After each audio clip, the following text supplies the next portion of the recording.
is gonna cut it, dude. This is like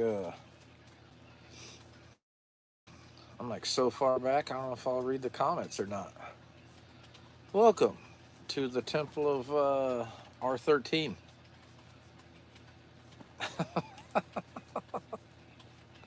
Yeah, I think this might be too far back. I'm gonna have to scooch forward. Mm-hmm. Yeah, I'll probably have to switch seats because this ain't gonna cut it. Oh yeah, the lighting's terrible too. Mm-hmm. Oh, what's up, y'all? Hey, love. You want to switch the lights? Oh, you need the lights? Um, No, you're good. I do kind of. You're good, boo boo. Oh, well, we'll wait a minute. We'll let some people jump on here if they get the notifications, and then I'm gonna ask you guys questions and see what you guys think about stuff. We got. Oh, Super Crane, Journey of John, Heather, Scuba Rob, the Home Auto Shop, Sasson, Dylan, Nathan, Landon, Chicken Farmer Plus, Big Cast, Hooter, Lost Light, Whoopi. Dude, that quick, 20 people, just shabam. So we'll give it another minute and we'll see how many people jump on. Yeah,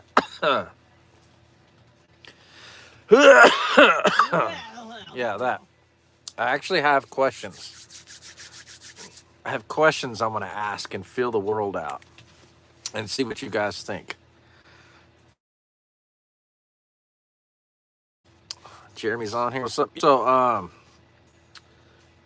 I guess, what's up, NNY Prepper, Hemi? I guess, man, the questions that I got tonight, and I'll probably ask it multiple times, depends on how many people show up. Kermode,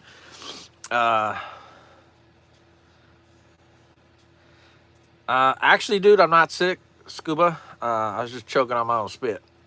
Got a little excited there for a minute. So I've been bouncing for a while. I've been bouncing things around in my head and seeing like what's next. What's next on me and Steph and the kids' adventure of life, you know? And I guess it's like I'm curious what you guys think because I know like you guys know us. We love doing what we're doing. What's up, Desert Jack? And we really enjoy the lives. It's really fun, but we also really enjoy doing it in person. And we've been really thinking about where we should, like if we get this land, cool. If we can't, cool. But even besides that, what do you guys think about us going on like tour for a while and just going out and going to different places and visit people on the channel, anywhere, just going out and going where the spirit leads and seeing like what that looks like, like let's say we got a friend in Kentucky and they're like, yeah, man, we, like come through, we'll put you up for like a week. We come through, we hang out, and then we get to witness to like family and friends or neighbors or whoever's in that area, and then on to the next spot, and that's kind of been on my heart to do that, but we got to have a home base. So we own some land outright. And we live there for about a year and a half. So we could keep that as a home base. As like a backup plan. But then also me and her also like, we really like to host. We really like to have people around us all the time. And we people pretty good just because of our backgrounds. We came from, huge groups of people that we hung out with all the time. So it's like you get to know people's characters and different walks of lives and stuff like that. And I've been praying about it and asking what's next and where do you want me? But the other part, this other question is like, or should we go back to the off grid somewhere, maybe not that spot, maybe a different spot, and invite people to come check it out, you know? Um, and it's been a consideration for us for a while. I love where I'm at. I love my people, but I want to interact more with people that are out there that don't have people, um, and like help their people have fellowship and see what it's like in Midrash and um, like you guys know what I'm saying, right? So let me read some of the comments. Chicken Farmer Plus says, what does the father think about you going on tour for a while? True. He does that. The Yeah. spirit led me to Home Depot because they sell drywall. So On our way, buddy. so chicken farmer had so let's see. Sounds cool. Hi. Love the hat, bro. Luke Chicken says, farmer I'm plus. down for a road trip in the Word. Count me in. Yeah. Um, on end. So like wherever the father wants us isn't like really it's not a hard thing. Our kids are homeschooled.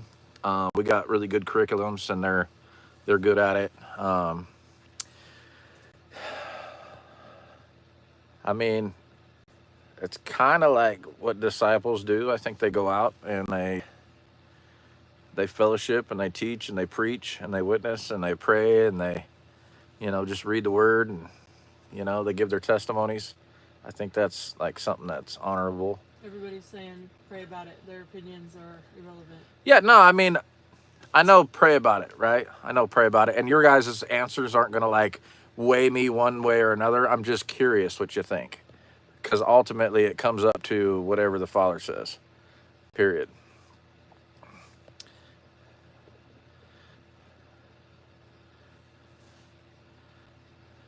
Traveling that much takes a lot, yeah. It's funny because we originally bought our camper with the idea that we were going out to make disciples of all the nations, and then the Father just moved us to Arkansas.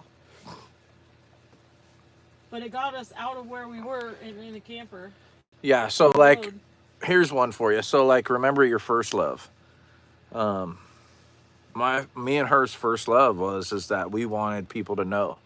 We wanted the people to know that he was real, the Father's real, and that the Messiah is real, and that we have an atoning sacrifice, and that he loves us. And you got to get to know him. You got to get to know him. Don't miss out. It's not like what you see at church, and that was one of our things is we wanted to do that. Now we were baby Christians, well, ish, right? And we didn't know the way, and I'd say there's been a lot of growth since then, and there's a ton more to go because we definitely ain't got it figured out. But I think we have a solid foundation in our beliefs and our faith. It'd take. I don't think any. I don't. I don't want to test it, but I don't think there's much that would weigh me outside of the belief that I have, other than growing and understanding in it.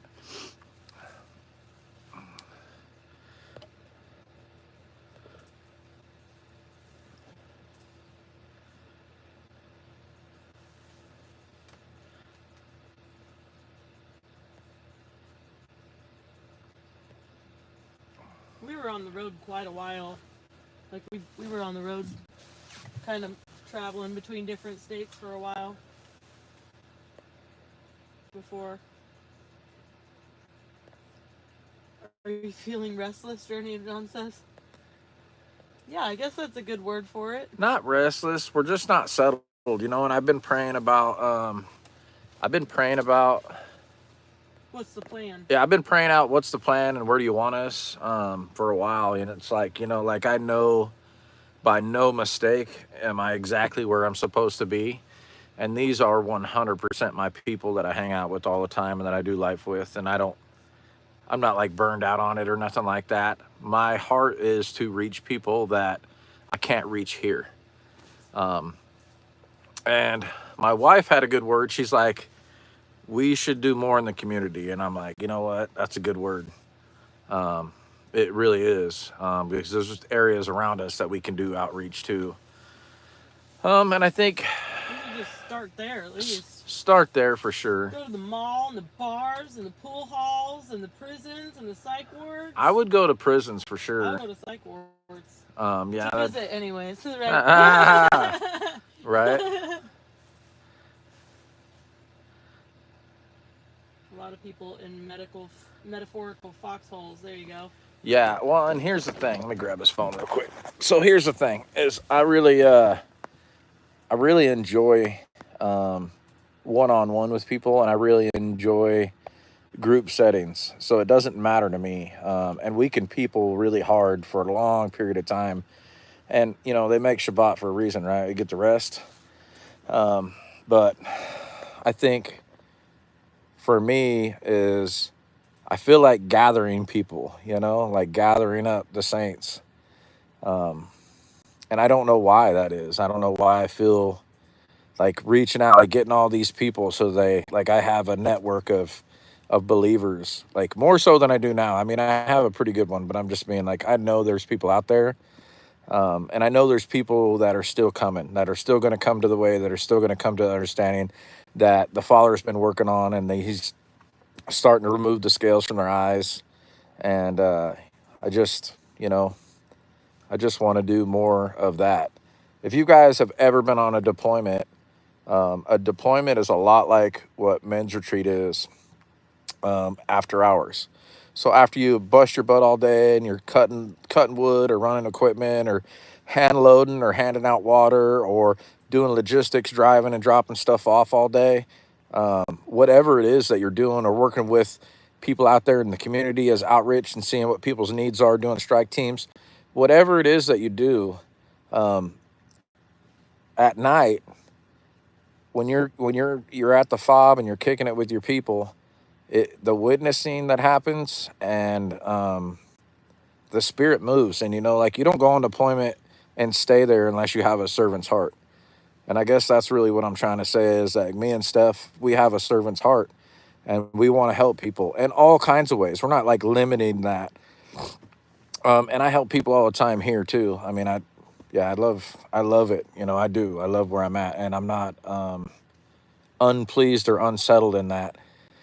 But I think there's a calling for a change in things. And I know like times are going to get really tough, and there's not going to be a lot of people willing to do that in a righteous format. I mean, there's some people for sure, but I don't know. It's just something I feel in my spirit like I gotta help people, and I need to gather people. I need to do the things. So if I could do men's retreat once a month, all over the nation, if I could do, couples things that are coming to the way that are struggling with stuff, me and the wife, working on families and relationships, talking about headship and stewardship with people, and like teaching your children and like how to reel it back up from coming from like a real worldly life to, to the Father's way without going all the way polar opposite and going too hard, or getting all legalistic or religious about it. I think we've got enough experience and strength to help a lot of people, but we can't get them all. You guys got your jobs too. Like there's we're all different for a reason, and we can all reach different people at different times in different seasons, if you know what I'm saying. So anyhow, I've just been bouncing that one around a little bit, and I don't know. Maybe I'm supposed to just settle down and I'm just getting antsy or whatever. Who knows? More prayer is indicated. You reading any of the comments? Or you doing stuff? Kind of going in and out. Okay. Researching and then also bouncing around.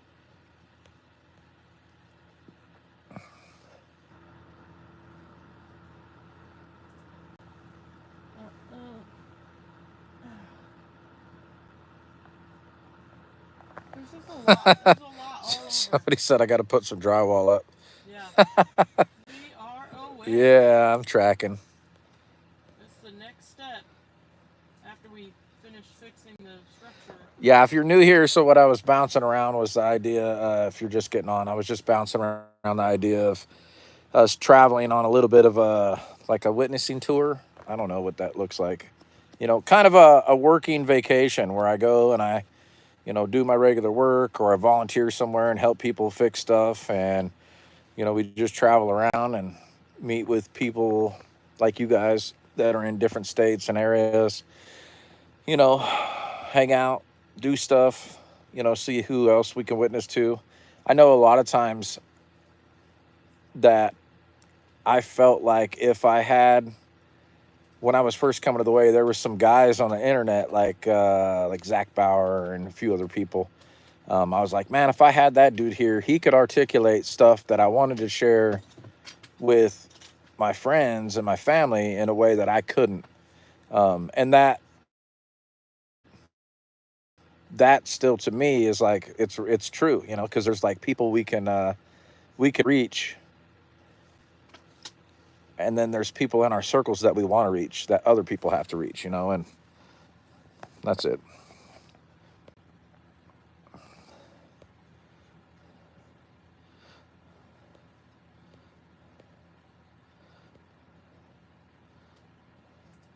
We got all kinds of people on here. There's 54 people on here right now.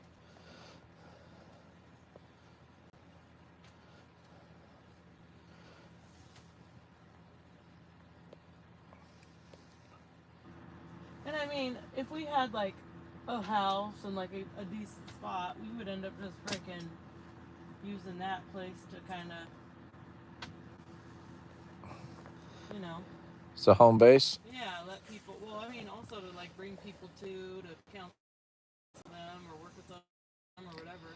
Yeah, I But think. there's a Well, and lot. that's the thing is like when it comes to feast days, like I want to have big shindigs on feast days with people, and do them with people. Not that I got it all figured out, but I know what it's like to like not have anybody to do it with, and want to do it and have like a small group and to be trying to figure it out.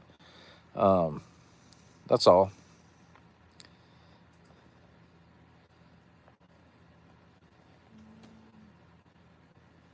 As long as it can sustain itself, the Father always provides. Lots of prayer, like your kids and I. Sometimes we must pour into our own, sometimes pour into others, so our own can see what the Father calls us to do. Here I am pops up a lot.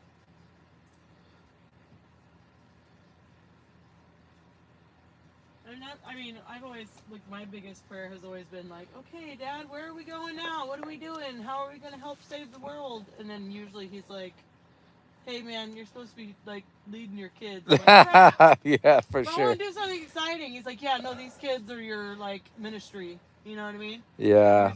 This is who you're discipling. Well, and that's the thing too is like it's one thing to watch it online like this, but to like interact with people on a day to day and like see what that's like. I think I guess what it is I'm tired all the time from work, right?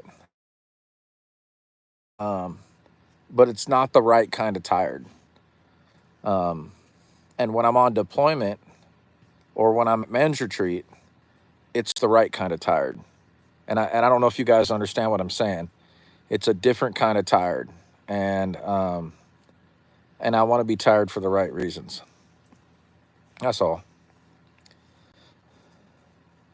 What do you do for work? What do I do for work? I'm a general contractor, so I do everything. I know how to do electrical. I know how to do plumbing. I know how to do roofing. I know how to do framing. I know how to do flooring, tile, um, cabinet work.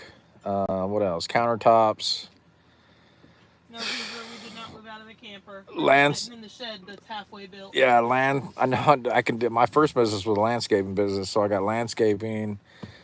I can do a little tree work, not probably professionally, but I can do a little bit of tree work.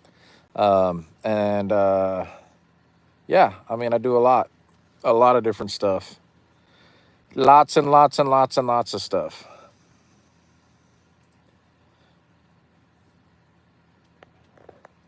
Oh, strikers on here. Do you know how to do drywall? What's up, Tommy Luck? Thanks Yeah, for the $5. we do need here. Oh yeah, I can do drywall. I can tape top, Tell them we and gotta fix it, what we yeah, gotta do out here I before can. we can drywall. I can tape. I can hang rock, tape top and texture. I can paint. Interior, exterior, residential, commercial, doesn't matter. Um, yeah, there's a. Tell them So, what you gotta do, because everyone's talking oh, about the drywall. Tell them oh, what you about gotta the do for dry. the next So step. I moved this building about, I don't know, fucking 20 yards, 25 yards. I borrowed a skid steer with some forks on it, and I drug it over here, and it was very difficult to turn because it doesn't have wheels or a pivot point. And when I brought it over here, I actually rolled 3 or 4 floor joists and a rim joist on the skids that they were on, and so they're laid over. So I got to fix the floor and then get this up back on some pier pads before I can hang rock in it because uh, one side of the building's not doing too good now because I moved it and I broke it. But engineering wise, I understand why they build shed to homes the way they do now. It makes a lot of sense because they have to hold up a specific way in order to move them. So that's that. But we can't put the drywall up until we get the thing lifted and repair all of it. Otherwise, it's super heavy. But someday, we are aware. We just finished the insulation and we got it moved and we finished the wiring. So we are on to drywall. That is the next step. Do you have any traveling past the years? Um, Know what that means? yeah, I'm trying to decipher that one. I have lots of traveling experience. We've traveled. I've driven from coast to coast. Um, so I've driven from here to the middle of the country to Florida, and from the middle of the country to the Pacific Northwest on the coast. So I've driven across it, and I've pulled a 32-foot fifth wheel back and forth. I don't know, 3 times. I pulled a camper across the country, and my wife's pretty badass, so she pulled a 14-foot trailer behind her car once or twice too, right? Badass. Yeah, a couple times. So yeah, we're game on the traveling thing. And I don't know what it would look like. If we did travel, we'd probably want to take a camper with us. I don't know if we'd want to take this one, but if we could take a camper with us, I know it saves on rooms. There's campgrounds everywhere. They're relatively inexpensive. If you end up staying in a spot for, a month, it's like less than $600 most of the time to stay for a month, and it's all your hookups and everything, and you can work and hang out and visit people in the area, work, make a little money on the side doing whatever, and then move on to the next area when it's time to move on.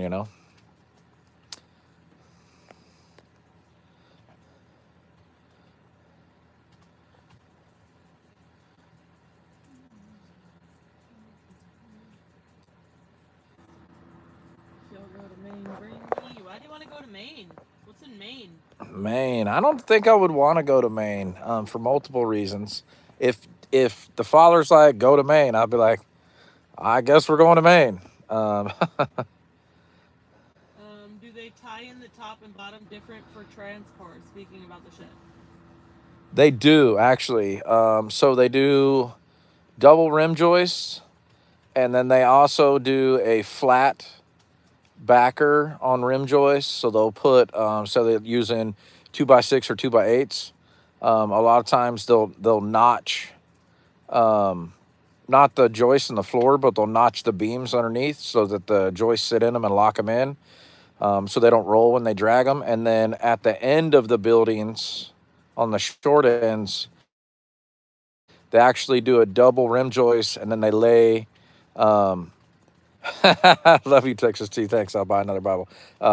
Then they lay one of those joists on its side, and they lock it in so that the building doesn't twist right there. And when they're pulling on it or pushing it, it gives it more support. They actually do the same thing up high on the top plate instead of it being a double top plate.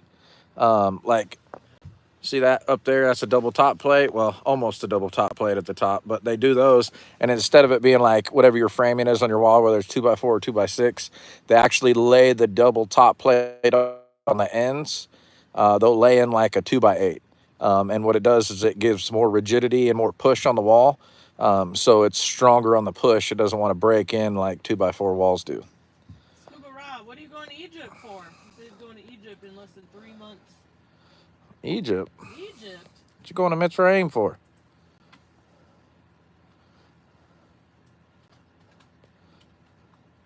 The mooses. Meats in the woods and the moose want to eat any food, is it?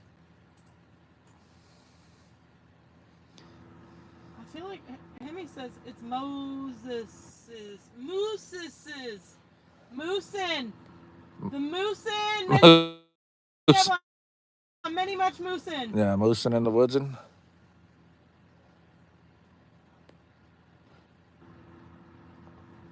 Where's New England? New England? America? Yeah, it's. I don't think it's a state. I think it's an area. I don't remember. There's just like a whole bunch of little areas that like make New England. I think I'm not 100% on that. Palmetto, that's super true. If you plug straight into freaking fellowship, you miss a big old opportunity to just like grow in the Father in that like isolation. Who said what?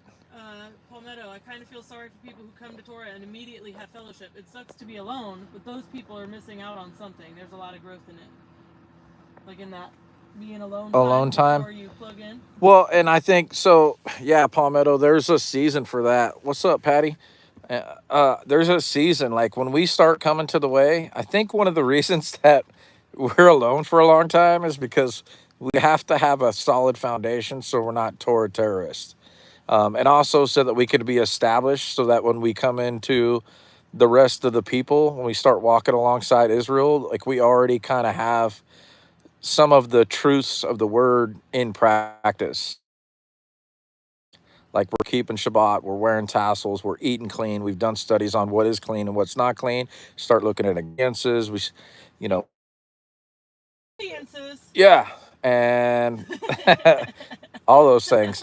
And also we start getting a good idea of Torah versus we're unlearning a lot of the bullshit that we come with. A lot of us, not everybody, but a lot of us come from Christianity before we get here.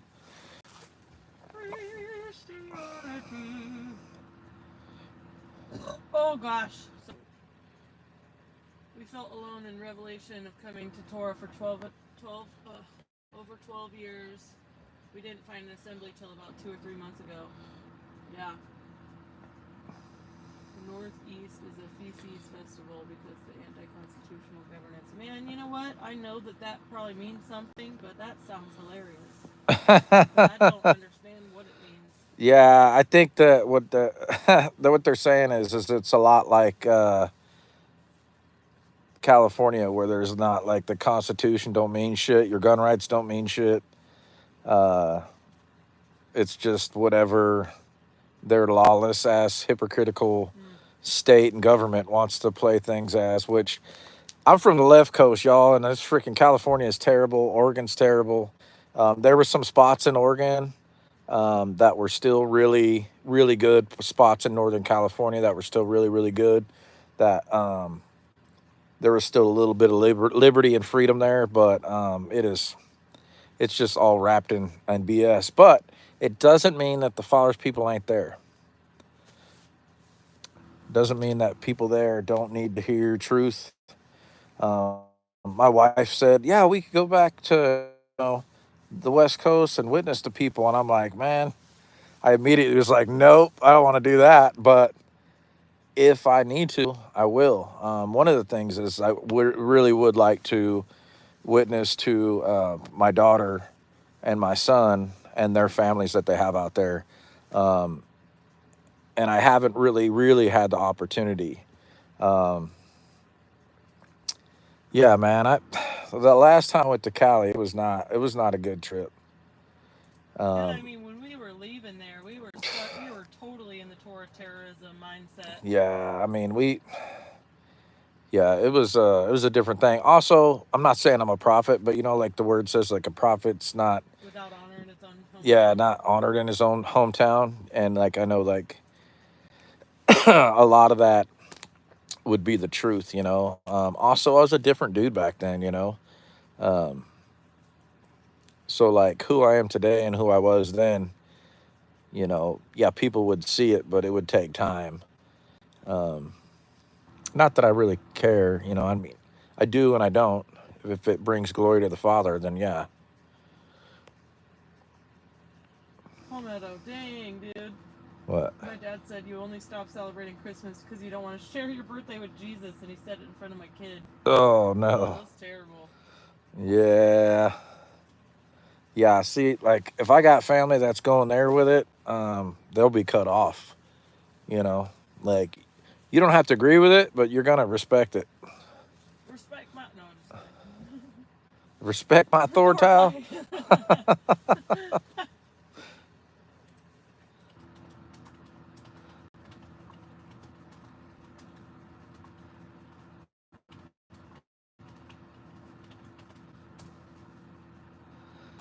Well, I appreciate that. I appreciate that. What's that, Bertron? Alright, Yeah. so.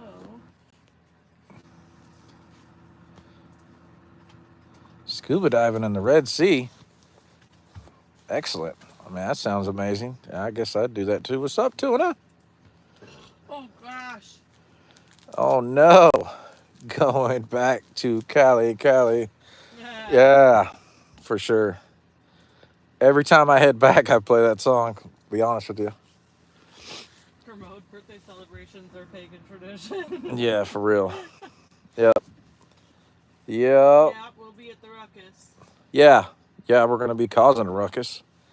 Cause Team Creamy.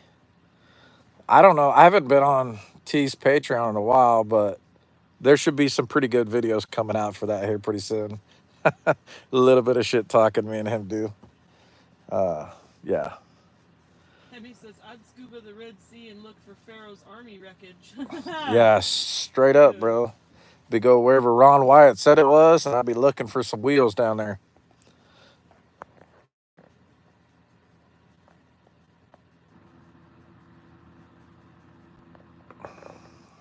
It's not just my name, it's also what I enjoy doing.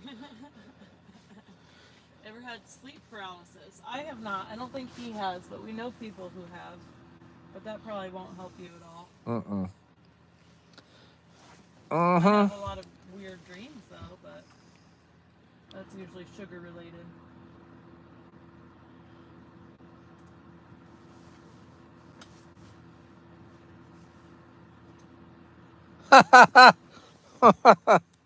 That's funny. Hmm. Palmetto said, "You don't care about his birthday because it's on the 25th." That's funny.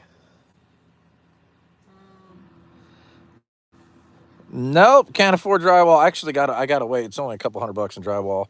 Maybe altogether it might be like 300 to finish it, 350. But I gotta fix the framing first. Taking steps, man. Mm-hmm. He's also a contractor, so he goes to work doing construction crap. And isn't always quite in the mood to do more construction crap. Yeah, I don't know if you guys can relate to this, but I don't like to go to work and then work all day doing construction and then turn around, come home, and then do construction some more. Usually about the time I clock out, I'm done for the day. Not that I don't do other stuff, but yeah. Let's go home and start a new project, like late in the game when I'm already tired. I do like to pull that out, though. Yeah, Do exactly. you get home even just a little bit early? Huh? I said I do like to pull that out, even if you just get home a little bit early. Yeah. So, are we gonna finish something today? Nope. The mechanic never fixes their own cars, right? Yeah, for sure. Egyptians would also shake their eyebrows. The shoemaker's barefoot. Amen. Hey. Yeah, that you guys know what I'm talking about. It's not just me. Oh, I'll tell you guys a story really quick. So, my dog, when I get home, she's telling me that there's something over by the trash cans. And she's like letting me know. She's like, hey, rah, rah, rah, rah, rah. And at first she was just barking like she normally does. She barks all the time, you know. She's like, hey, you know, I don't know what's out there, but if you hear me, back up. Just like dogs do, right? But this time her bark was different. I knew it. So I grabbed my flashlight out of my pocket, EDC, and hit it over there. And I walked up and I couldn't see anything at first. And then I got close enough and there's a big old possum in the trash. And she's barking at it and she's like starting to drool and stuff. And I'm like, get it. I'm like, get it, Roxy. And she starts like, roar, right? And she's like jumping up at it, trying to find where she can get a good bite at it. Cause it's like, you know, and finally she gets a good bite, snatches out of there, shakes it, breaks its back, and then starts crunching it up. And I was like, heck yeah, killer. She got treats after that. Good dog. What's up, Rox? Come on. What's up, good girl? Oh, what's up, mamas? Huh? Come on. You want to come say hi to the people? Killer? Come on. Oh, there she is. That's my killer, huh? Did you get him? She might look harmless, but she's... She might look harmless, but she's not? Yeah. That's right. And she had 8 babies. Huh, that's a good dog. Do you use cordless or compressor? Both. Cordless and compressor. Although I will tell you I like cordless because it's fast and a lot of times the battery will last most of a job. Just one battery. So, I mean, it's pretty handy. I haven't got a framing one though, a cordless framing one. I've been wanting to, but huh? Yeah. Where are you trying to go? I'm just trying to let Rox know that she has an area to move. She's good, baby. She's like squeezing. Yeah. Ma'am. Are you done with your live? I'm on the live right now.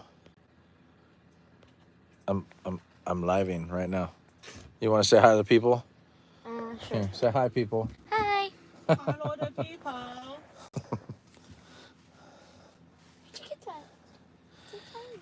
Yeah, cordless framing. Yeah, so I've heard good reviews. I've also heard bad reviews. I've heard that, you know, after so many shots, they jam up. And I have a DeWalt framing nailer, but it's air. And then I've got some other, believe it or not, I will tell you right now that I have a Ryobi trim gun, an 18 gauge trim gun, cordless, that I've had for probably close to a decade, and it's still running. It's getting a little wore out now, but I have done so many jobs with that nail gun. I mean, top to bottom, trimming out whole houses, basing and casing, and dude, it's been good to me. But it's starting where the pin that strikes the nail is starting to slip off the nail, and not go all the way, and I'm having to get my my punch out more often than I like. So it's about time to replace it.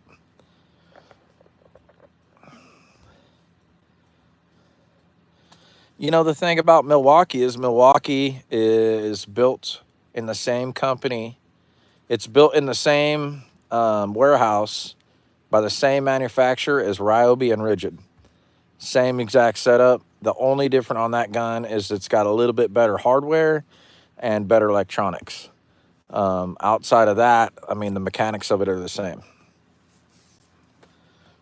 Mechanics.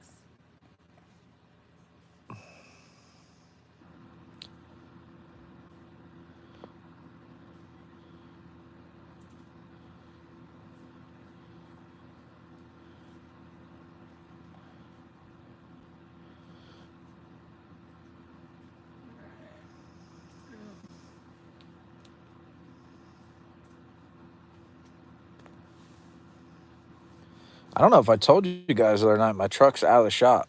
Finally. I think I did. Truck's out of the shop, and I learned something. Actually, I learned a lot of stuff about this truck, but I learned something about F-250, 350 Super Duties. So on my particular truck, I put a new harness, upper wiring harness on it because they get old and brittle and they get oil on them because they're diesels. Um, but there's two harnesses that they made for my truck, and one of them, the only difference is like one or two little plugs, and there's a harness for a manual and there's a harness for an automatic, which doesn't make any sense because none of the harness has anything to do with the transmission. I mean, nothing. So it's whatever, but I guess it's really hard to find them for the manual, which is what I got because I don't want a transmission problem.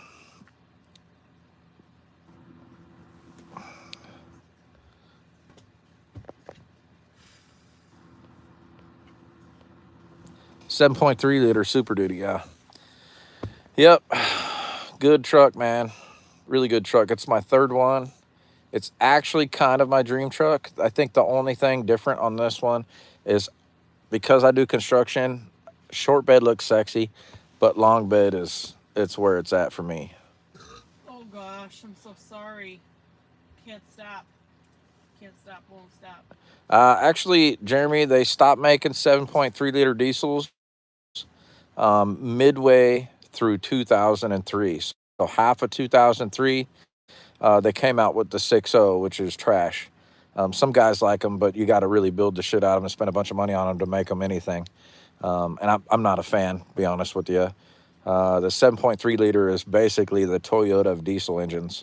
They're million-mile motors. I mean, you go to powerstrokehelper.com, look at his 7.3 videos. He's got a 7.3 that he's got 975,000 miles on, and I know that there's a lot of people in the 7.3 world that get 500,000 out of them really easy.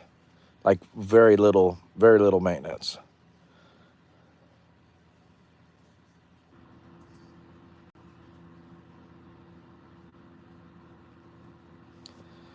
Yeah, I wouldn't mind having a 6.7 that was deleted, but I'm not.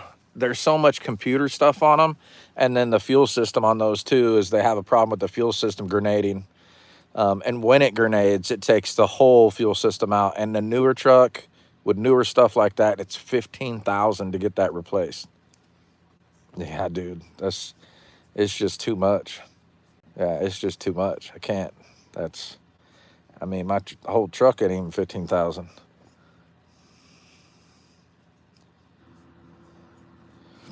I don't know. Some people are fans of 12 valve and some people aren't, I do like the way a Dodge sounds. I wouldn't mind having a straight six diesel. But they have problems too, and you don't get the same mileage out of them that you do the 7.3s. Not at all. They end up needing piston rings and stuff like that will go out on them, and I know for sure there's not one automatic Dodge transmission that will go the distance. They just don't. It's so rare to find one that will do 500,000 miles without having to be rebuilt. Even 300's pushing it for those. That's what I'm saying. And like 300 is, I mean, it's like that truck on a 7.3 that's just broken. Unless somebody does something stupid to it, like what happened with mine.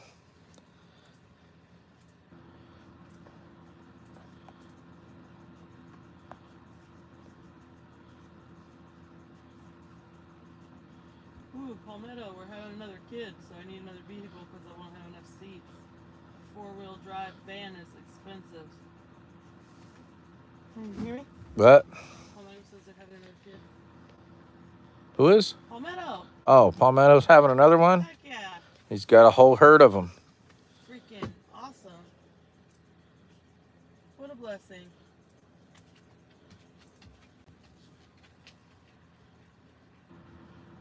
Yeah, four-wheel drive van is expensive AF.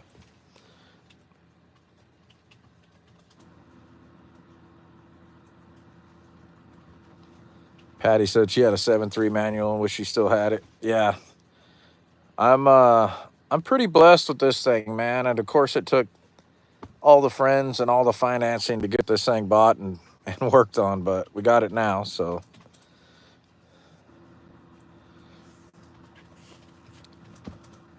Yep, so that's the question. the Buckets and Bible, tour of, the country or a few states, and just keeping my off-grid property as a home base, or buying property, probably not this one, buying some other property where we can bring a lot of people to come do feast days or Sukkot or fellowship or build community or whatever. That's the question. What's next? And maybe I'll go out and grab all these people and then bring them back with me. I don't know. We'll see.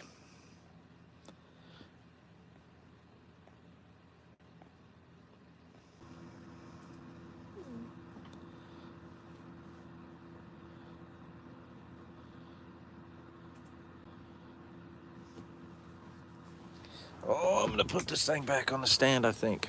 Don't want to hurt it. Oh. I don't want to hurt it. What's that? Pushing that stuff off of my fishing pole. Keyboard skills. I got a keyboard at Walmart. I don't remember how much it was, but it was totally worth it. It wasn't at Walmart. It wasn't at Walmart. It was at Goodwill. Goodwill. All right. And you guys are back in the holder. Boom. Steady. Mm-hmm.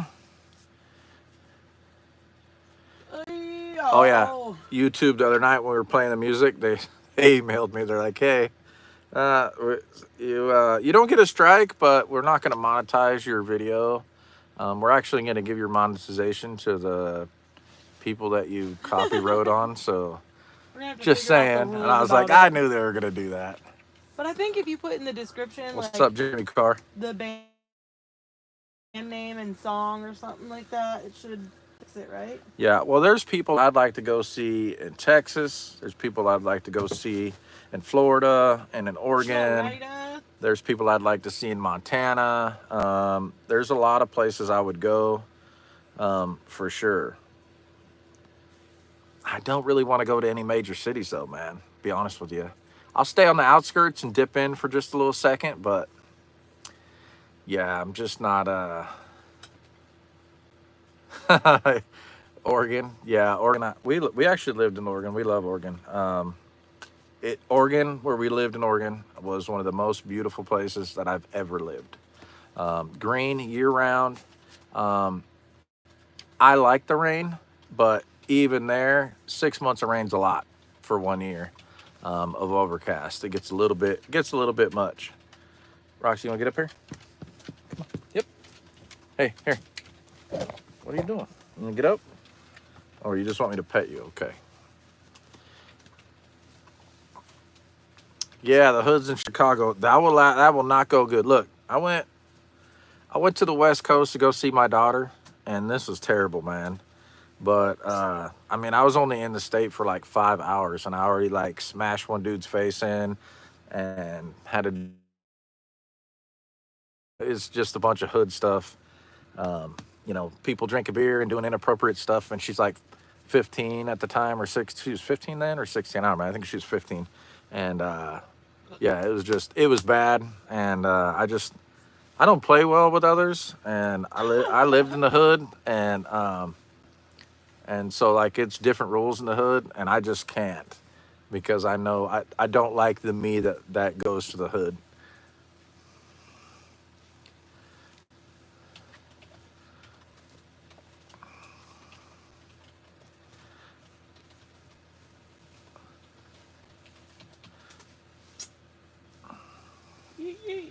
Yeah, and I still got beat in my whip. You know what I'm saying?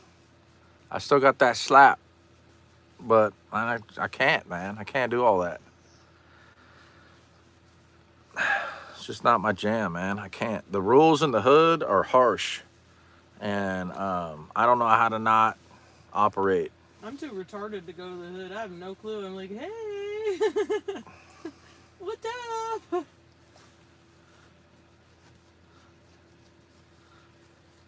But I will tell you, I don't mind dipping in for a minute, but I can't take my family there. I mean, we left there I because we don't. didn't feel safe with the family there. Yeah, I mean, we moved off the West Coast because you couldn't go grocery shopping without feeling like you were going to get robbed for your groceries. And I was like, I can't watch all these kids and my wife and myself at the same time. I just can't. And I needed more people, and that's, that goes again to like when we're witnessing and we're going out, he sent the disciples in pairs, right? Not solo. So, I might need some road dogs on this one, but we might pick up some scragglers along the way. We'll see what happens. You know, it's happened before. That would be cool. Um, Me and Steph have always kind of adopted people. We got a lot of people clean on our couch too. Words. So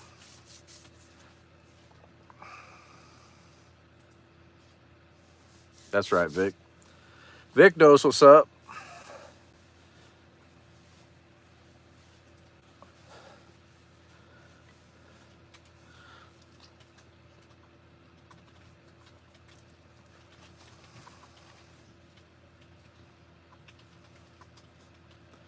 Yeah, that's me too, man. There's a reason that we live out in the sticks, because we can somewhat control the flow of bullshit.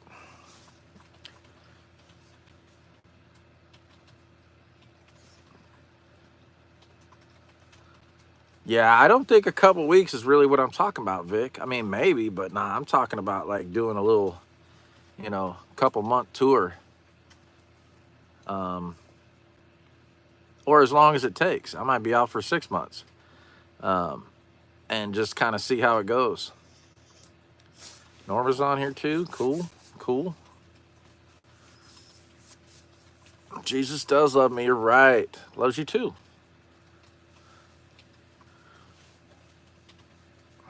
Hey, you can't be bumping into my camera stand, dog. Lay down.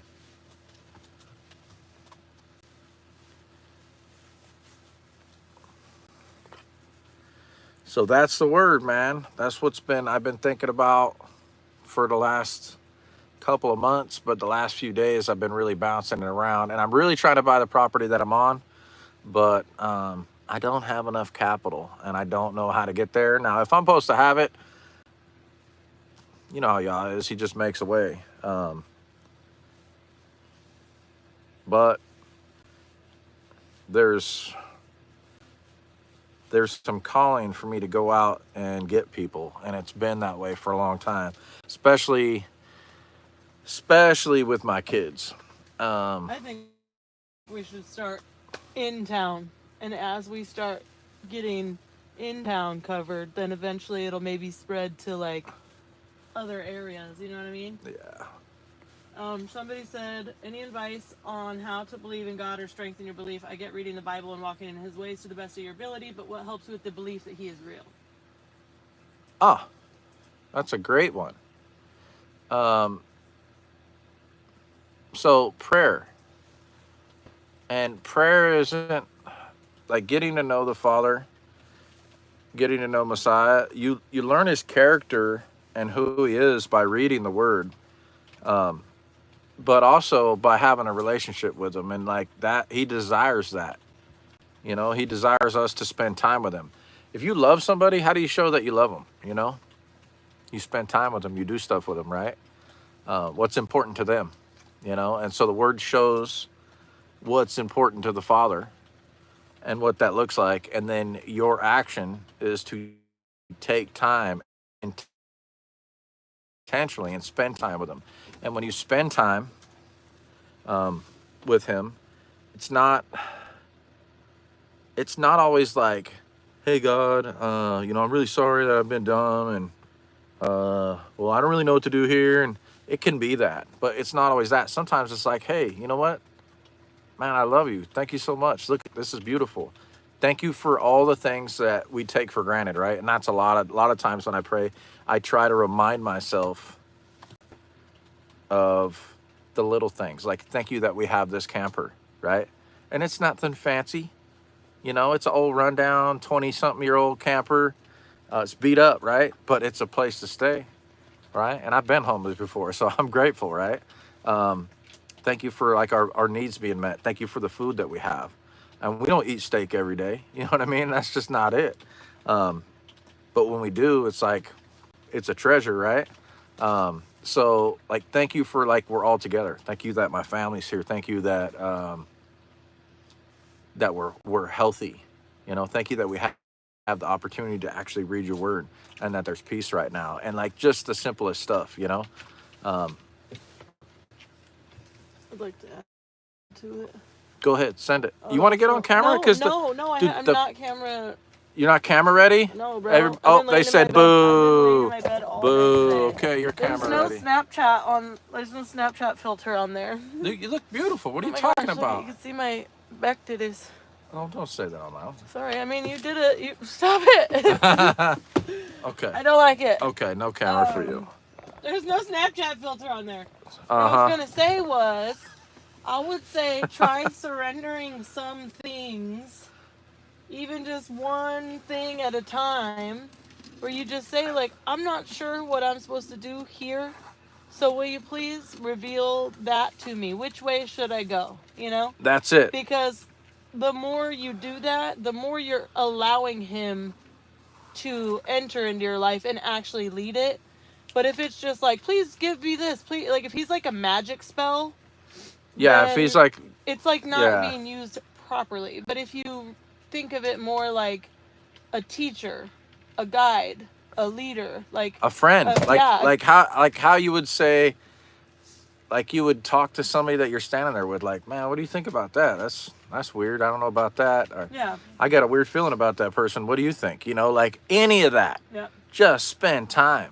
And that was my initial, that's how I even realized that God was real. Is I Yeah. literally just said like, hey, I don't know if I'm supposed to go to this thing tonight or this thing tonight, but I just don't want to die. Yeah, Like, and that's my whole goal for today. And then he put somebody in front of me that said exactly what I was asking and answered it to Well, somebody else. They weren't even talking to me. Yeah, Just a so random so you person. got an answer because you were looking for an answer, right? And he showed up. So I think that's it too. And outside of the, like, you're not gonna test him. Like, if you're real, you know, do this one thing for me. Nah. That's not how it works. You're not gonna get signed and wonders. That's not what you're gonna get. What you're gonna get is practical application. Like, hey, I don't know what the right thing to do in this situation. This is what I'm thinking. And then when you see him open up doors or close doors, it's for a reason, and you respect that and go with that. It's a different type of interaction. It's, you have to be looking for it, but the more you do it, the better you get at seeing it. Yeah, and you have to make sure though that you see it. Because the Israelites were fed food from heaven, birds falling out of the sky, water out of a rock, and they still would forget and whine and complain about their life. Let's go. So it's really important. Hey, give me, hold on. Let me pull up something. I'll read it to you guys really quick. Oh. Well, actually, you can read it. You want to read it? Come on. So it's cool because like he knows what we need, and he loves us, right? And we're like actually people. And so I think we were going through Matthew the other day, mid-Roshan, and we were doing some Matthew stuff. And one of the things towards the end of Matthew 5, I think it is it in Matthew 5? No, Matthew 6. Gosh dang, I don't even remember where you're at. At Shabbat? Yeah. We're Matthew 6, in the middle of Matthew 6, I think. No, we got to Matthew 6. Well, either way, we started in the middle of Matthew 6, and I think we got to the end of Matthew 6, maybe. No. You sure about No, that? we were in Matthew 5 still. 100%. I think you're wrong, but that's fine. That's irrelevant. I have a terrible memory. All right, where is it where it says that? You guys probably know. Where's the one where it says Matthew 6:17 about the to birds? Oh, yeah. Here. Um, It's Matthew 6, fool. is it Matthew 6? Goodness gracious. I mean, thought we- also said Matthew 6:17 till the end. Okay, so it's in So, Matthew 6. This one. Read it. Boo. Because of this, I say to you, do not worry about your life, what you shall eat or drink, or about the body what you shall put on it. Is not life more than food, and the body more than the clothing? Look at the birds of the heaven, for they neither sow nor reap, nor gather into storehouses. Yet your heavenly Father does feed them. Are you not worth more than they? Sorry, this Yeah, is a that's it. different. No, that's it. No, That's but all. it's even more. I know there's more, but that's the But it's point. good. It's go send it.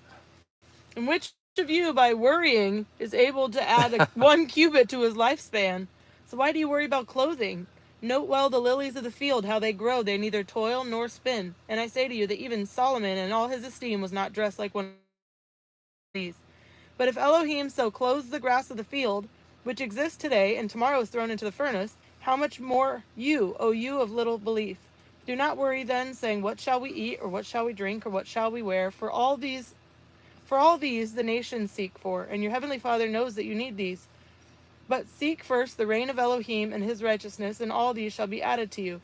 Do not then worry about tomorrow, for tomorrow shall have its own worries. Each day has enough evil of itself.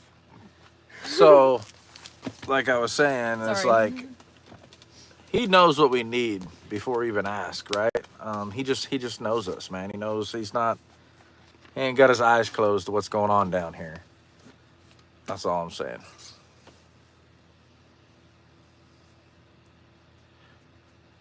Usually when I was dealing with hardships, but somehow I always felt love from him, even though I wasn't showing him love. Yeah, it's so crazy how that happens. He's like still just like, hey, can you See, come that's back? right, Jeremy. Seek first the kingdom. Yeah. And that's what I want to do, man. That's what I want to do. I got to lean back in this chair, so you guys got to come with me. There we go. Yeah, and I think that's the point is, like, I just want to spend time with him and his people doing that stuff and not tripping on the day to day. Because although I still want to work, don't get me wrong. I definitely want to work, but like I was saying earlier, I'm the wrong kind of tired right now. And I feel just a taste of the rat race, because the rat race for me is, well, I want this big house and I want these cars and I want all these things and I want big acreage and I want all these animals and I want all the blah, blah, blah, blah, blah. And it's like, do I need that stuff to serve him? I don't. I don't need any of that to serve him. Um, I don't know if I don't even know if I have the capability to steward all those things as well as I would want to. But what I can do is take the little gifts that he gave me and do stuff with them. I could take those talents and not bury them in the ground somewhere and hide them. And I can take them out and turn them into something, and I guess that's my passion. That's what I want to do. But I don't know how to get there or if I'm supposed to do that yet. I feel a little bit of that. Um, but that's also a huge leap of faith. It's not like I got a big old cushion in the bank account to like cruise on, and go, I don't have that, it's not like a thing, and I've got a little bit of debt that me and her have built up. Not a shit ton, but enough to where we've got a little bit of monthly payments. Not crazy, but it's enough where, you can't not work. I wouldn't want to not work anyhow. I love doing what I do. I love construction stuff. Patty says we finished Matthew 6. Heather says, Patty, it's a miracle. Oh. Palmetto says too much peopling is a lot of work. Dude, you know what? It's not for us, though, but dude. Wait. No, because there's times when these lives, like on Friday night, when they go, and like we're trying to like get answer, and we're on this like. And you get burned out? Yeah, we do it like eventually. It's like we get to the point where, like in it, it's like adrenaline. You keep going, but as soon as you're done, you're like, I understand why Jesus was like, we need to go rest and yeah, pray. we need to go up like, in the woods for a minute and pray for a minute. Find a quiet place. That's what we're talking about doing. So Yeah. like not dipping forever and just they're going to gypsy the rest of our lives, because that's not, but for a season maybe, or half a season, time, half a time, like one of those things, I would just say for a minute. have a homeland, and then maybe every couple months you go out for a week to a certain kind of area, and then make your way back, do your thing, and then maybe in a couple months go out to another area. Yeah. Either way, just so you guys know, we're going to launch Patreon soon. So if you want to support the cause, we appreciate it. I'm going to have exclusive content on there that'll probably never go on YouTube solely because it's stuff that I had to learn. And it took me a long time to learn it. It cost me. And so I'm going to put that on there and share it with the Patreon people because it's really good stuff. And it's stuff that I think that it would be valuable to you in a lot of different circumstances. And I probably won't do a really, really low rate. Huh? Get that Bible. Oh, I probably won't do a really low rate. Like some guys do like $1 and $3 stuff. I probably won't do a lot of that. My buy-in will probably be a minimum of $7 to $10 on the low end of it. Just because I'm not going to put all I'm putting on there is good stuff. I'm not going to put like regular old stuff. I'm going to put like how to start a vehicle without keys, not like in an illegal form, but like in an emergency. Like how to have running water when the water system goes away. Like a bunch of really cool stuff, cheap and on the fly. Like how to just take stuff from your land and make stuff out of it. I teach you guys how to make a bow and arrow out of PVC, like all kinds of cool stuff.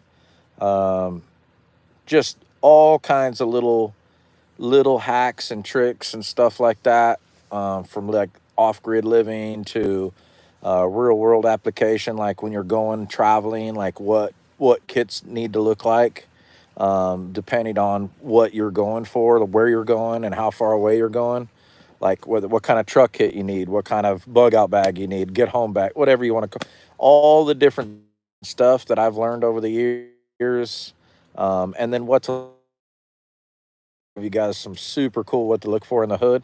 I might actually take that video and like go to the hood. I might go to Dallas and walk through the hood and show you guys like what it looks like and like how to spot stuff. I might put like a little hidden cam on me so you guys can watch me interact. And it'll be good content over there on Patreon. It'll be fun. Well, I'm all witnessing and laying hands on people. Like, well, didn't see that coming, but whatever. We're gonna roll with it. Norma says, "Can you go into more details about Romans?" I'm gonna read it to you, and then Ooh. you can go into detail. Which Romans? Romans. Oh, chapter 5. about we're not under the law? No. Oh. No, it's not that. Okay. Romans chapter 5, verses 6. Hold on, they 7. can't hear you. Oh, I think they Send can. it. Go ahead. I'm loud. It's loud. Okay, go ahead, loud. Presence. All right, go ahead.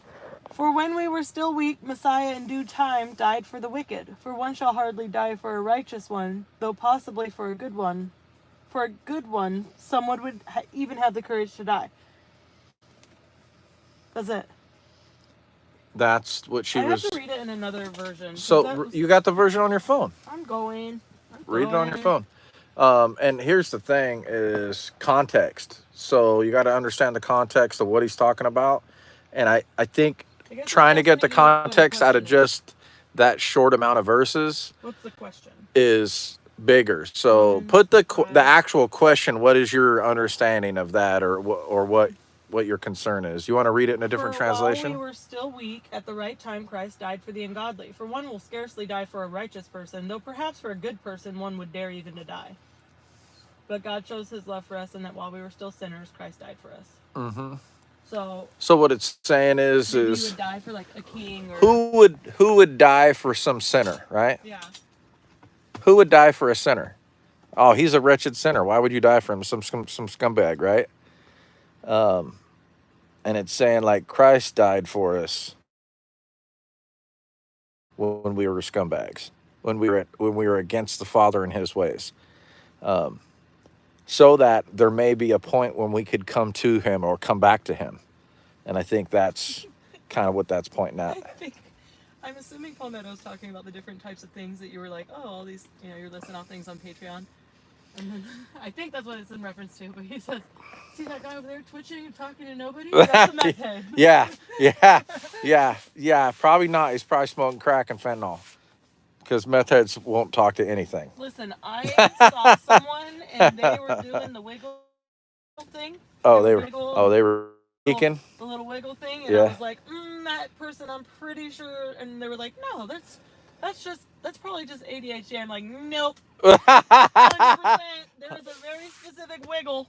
Yeah, ADHD does a different one. Autism, I know those wiggles. And then there's methamphetamine, crack cocaine, and heroin. Wiggle. Some definitely different wiggles. Yeah, there you go, Palmetto. Only Yeshua has volunteered to die for a meth head. That's right. That's not true. There's other people, but not all the meth heads. Only Messiah did that.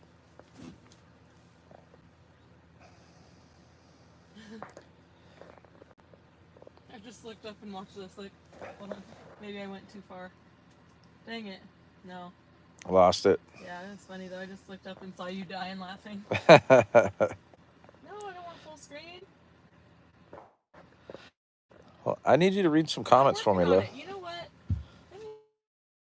Down at the bottom. Maybe Heather says I can just open the chat solo, all by itself, without the video. I mean, I'm sure you can. Would stop lagging. It would be so cool. Okay, buttons. Oh. Pop out chat. Is that what I'm doing? Shalom. Oh. Have some good rest. Oh, snap. Okay, cool. Now read the... no, I don't know, but you can read the... Those are really long sentences now. Listen, there's a comment there. Oh, what was it in your life that made your faith unshakable and your belief in God definitive? Some people have life experiences that solidify it for them, and I feel they are lucky to have experienced that. Okay, so it's Jay Ham said a comment or said something in there. What was my experience? Well, so for me, not everybody gets a burning bush experience, but for me, I had a burning bush experience. And here's the thing is I always knew that God was real. I always knew he existed. I did not. But I didn't know he didn't have a face or a name until Yeshua shows up, right? Until he's like, hey, like, I know you and I love you and I've been here the whole time and I know exactly where you're at. And it was during a guy prophesying over me land that I'd never met in a different country, that I just met that night that I knew. And so I had a bit of a burning bush experience in the physical with my ears, listening to what he was saying, and then also in the spirit, Father was saying to me, and like a light switch, all the prejudice towards the Bible and Jesus and what I thought I knew about religion or what I thought that looked like to me was instantaneously switched off. And I knew he was real, and I knew I just knew it in my spirit. Something in me changed. And it was sudden and profound. And I could never look at the world the same. And you could talk me out of my understanding, but you cannot talk me out of my experience. And that's why I say my faith is unshakable, because that happened, you know? And that's part of my testimony is I came from a world where that shit was silly, and we don't do that. And that's what weak people do. And you'd get laughed at for that. Because evil people run over righteous people if you're out there in the world. That's just how it works, you know. It can work that way, not that it should. I think there's a lot of beta males out there that don't know that they're not supposed to be doormats for people, and they just want to turn their cheek so they can say they've done that. There's a difference. There's a timing. There's a time and a place for that. But it's not every day. I promise you that.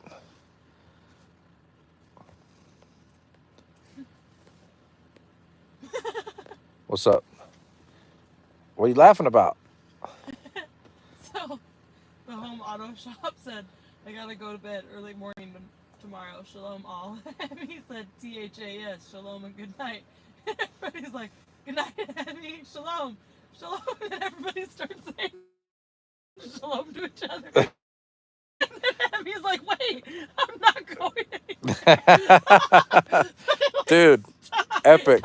It like Epic. started this like, Oh, everybody's ready to. What's up, Zozo? Everybody's ready to dip out tonight. Everybody's like, all right, good night. It is 9:30 though, and my phone's like less than 20%. I'm like trying to clear it up. There's a charger right behind you. What? I keep deleting it because I'm like, maybe I'm just gonna make it. Yeah, but it's Sunday night. We got work tomorrow. Like I have to force myself to get up and go do stuff that I love to do. It's crazy.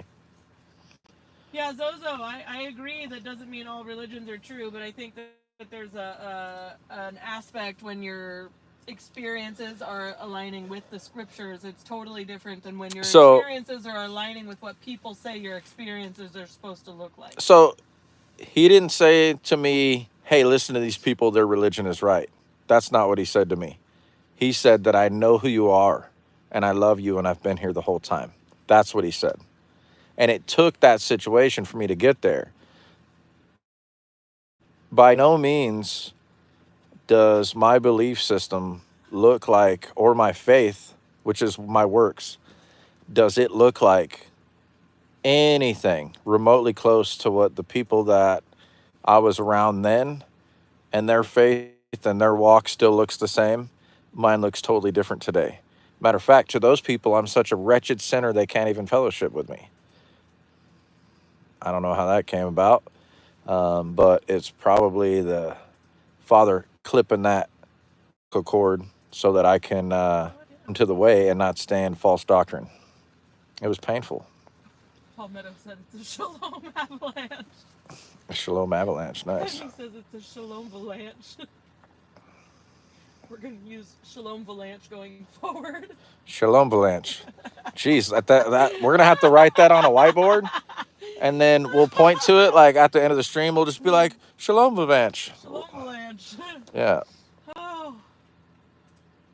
Yeah, we're gonna have to do that at the end of the stream, so that way we can just, you guys can all have a covering of shalom. Okay, Heather, I accidentally opened up. Oh wait, no, I accidentally opened up the emotes or the emojis, and now half of my screen is gone. I don't know how to get back to just the chat without all the emojis. Oh, I think we're gonna get close to some single digits here too. It's gonna be cold, cold, cold. Are you still live? Yep. Yeah. Yep, What's up, Moshe? Yeah, we're still live, buddy.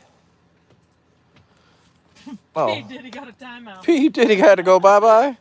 Oh, P. Diddy's in multiple timeouts. Just saying. No. Thank you, Heather. That worked. Got it. Yeah, I wonder what the temp is supposed to be. Let's see what the coldest one is going to be.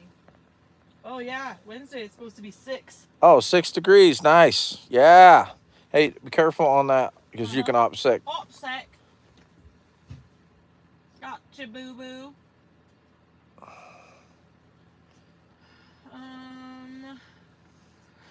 Oh, Justin's on here? What's up, Justin? My dude. I need 500 chapsticks, I think. Can we have fish tacos this week? Dude, you asked me to catch fish, and then you're like, you don't want to make fish tacos. I hate cooking. Yeah, but you cook fish tacos like restaurant quality. That's what my bro Blake said. And so many dishes and just so much time. I just want to dump stuff in a crock pot. I don't think fish is very good in yeah, if you put it in a crock pot, we're going to get divorced. I'll put Cheerios in with it. Oh. Oh, man. What's going on? Nobody knows. Oh. I can't pull over anymore. I'm already pulled over. Sorry. I'm freaking out, man. I'm freaking out, man. You are freaking out. Yeah, man. Yeah, and the schnozberries taste like schnozberries. I cook them in the cast iron, right? What? Yeah, I cook them in the cast iron. Yeah, you fry them up in a little batter and a little seasoning, And then you make a special sauce and you throw them in a corn tortilla that's fried up and then sprinkle some kind of something over the top of it and feed it to me. Palmetto, I wish cooking was fun. With my type of brain, the food thing is a major problem. J Ham, that is sad, and I fear the same. My grandpa was a Baptist preacher, so my family had already started thinking I'm weird. I'm still learning, but have stopped eating pork and shellfish and no Christmas. Sweet. Yeah, well, you've come a long way, man. Those are big obstacles to start on. Obstacles to start on. Um, what song is sad? Yeah, and it's gonna be fire, homie. I'll send you a picture and a recipe maybe. So at Men's Retreat, we got blessed with, I think there was like 10 of us that got to go fishing, and I think there was a drawing. I think 5 guys got pulled out of a hat to go. And that lake is really popular for striped bass, which are clean eating. And also, we caught some white bass and some hybrid bass, which is like a mix between white bass and stripers. So basically, just a bunch of big, giant crappies. But Kind at of. least fish that were Not really. They were fish. They were good. They are biblically considered food, so Yeah. that's cool. Yeah. Snowberries. Who won? Was it rigged? Who won what?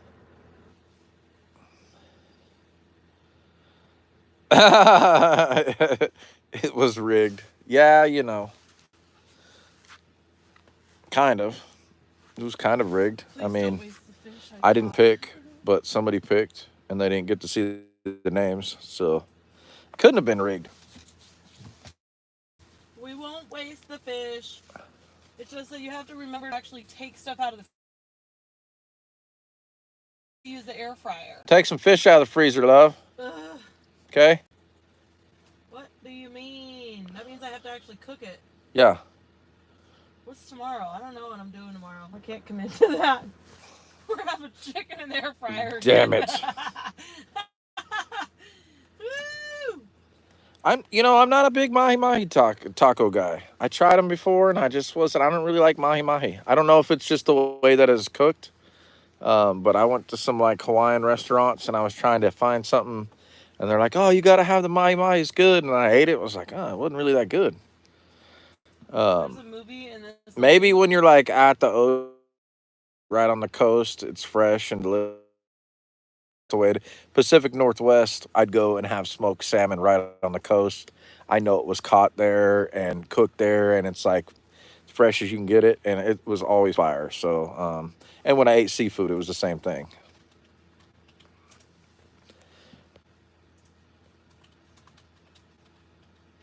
I'm going to show you this really quick. Okay? Oh gosh, I can't stop. So sorry. I'm not going to show you it. There's the movie. Hey. Where this What's up, Ben? Never mind. This lady was like, "Can I get the mahi? Oh, stop! But I'm not really that hungry. Don't be vain, bro. But she's like, I'm not really that hungry, so can I only get one mahi? Oh goodness, that's retarded. So good. I love it. Where'd the whole YouTube video went away? You can have just this open with no YouTube video? I don't understand. You know what we should do? We should just turn the camera around to look at the comments, so that the comments can watch the comments. Watch the comments. I think that sounds amazing. Yeah, that sounds amazing. We should do that. Somebody says you got a nice beard, though. Strong mustache game. Do I though? I don't know. That's disgusting. I should have pointed the camera when she did that. Mustache rides? Oh, sorry. I said it out loud. So foul. I said it out That loud. was foul. I'm sorry. That was super inappropriate. I'm blushing right now. That was rude. You got me going on it, man. I was so quiet. Whatever. Privacy. Jeez Louise. I'm only human. I don't understand. I don't understand the joke, Palmetto. What'd he say?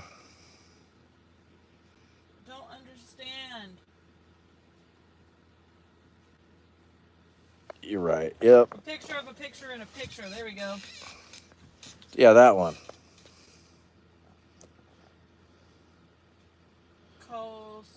My sister. Oh no.